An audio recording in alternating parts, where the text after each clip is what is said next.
Preseason Week 2 for the Patriots is in the books, and with the win against the Panthers, the Patriots were able to get their first win of the preseason. But even with the win, while the Patriots improved where they needed to after last week's game, they definitely took a step back in the areas that they succeeded in last week, which is definitely more alarming and not what we wanted to see. Looking at the offense first, the passing game definitely took a step back from last week, potentially caused by a number of factors. Mac Jones started the game and played the entirety of the first quarter and a drive in the second, and maybe it's because it was his first drive back, but he definitely looked rusty. The first drive saw Jones miss a critical pass to Devontae Parker that was thrown just behind him. Should Parker have maybe made the catch? Yeah, probably, but the throw was not ideal. The drive after was also quite poor. Jones missed Jacoby Myers in an in route that probably should have been a routine pass, and this one was definitely on Mac. The third drive finally saw the Patriots be able to get something going in this game. That drive included a big throw to Nelson Agholor for 45 yards that was capped by a touchdown. That would be the Patriots' only touchdown drive of the game.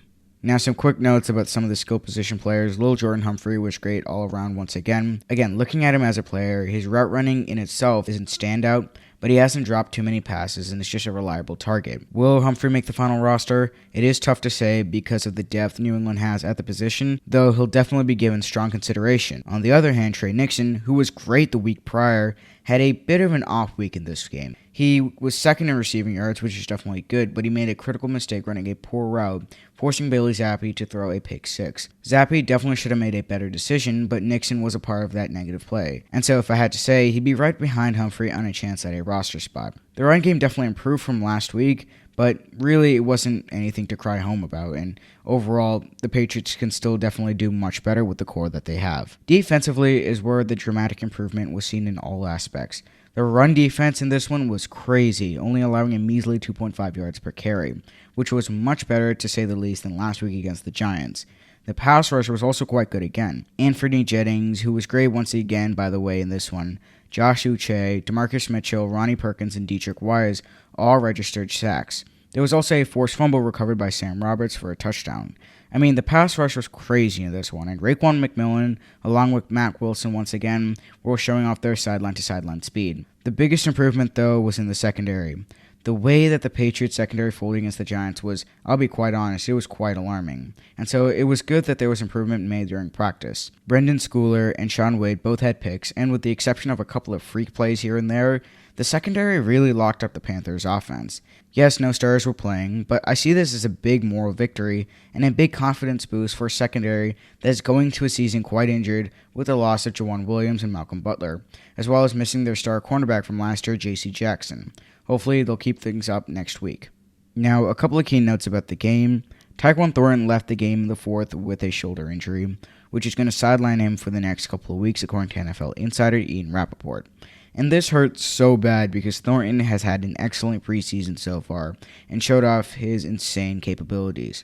Hopefully he's back by week 5 or 6 so he doesn't miss too much of the Patriots season, but a big blow to this offense, no doubt. Now, I do want to quickly talk about another Patriots wide receiver, Kendrick Bourne, who has really had a rough preseason and overall training camp with the Patriots so far.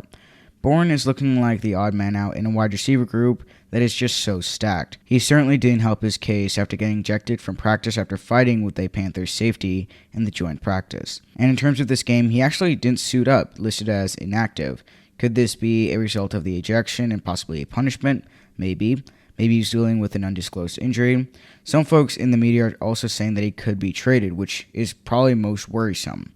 In my opinion, I hope Bourne can find a way to capture his old, jovial identity and fit into this offense again, seeing as him and Mac Jones had a great connection last year. It would be a true shame if he wasn't a part of an already quite good receiving group. I also talked earlier about how the Patriots' offensive struggles in this game could have been caused by a number of factors, with one being the receivers dropping passes and Mac Jones struggling. But there's also a need to pay attention to the play caller, and in this one, for the entirety of the game, it was Matt Patricia. Now, Patricia relayed plays to quarterbacks instead of actually play calling, according to Bill Belichick, so there may not be a lot to talk about here. But I will say this. I do think that Joe Judge should be given a shot against the Raiders to be the play caller, a play relayer, or whatever the hell is happening. Maybe the decision is set and Patricia is the guy that's going to be calling plays, but if not, then I think that giving Judge a fair chance for the entire game makes sense. The offense under Judge last week looked really good, and so I suggest giving him a shot, but who knows, maybe the decision's already made. At this point, I'm so done discussing the Patriots offensive coordinator situation. It's really killing me. But yeah, let me know what you guys think about this Panthers game. If you guys have any thoughts, let me know in the comments down below, and I'll catch you guys later in the next one. Peace out.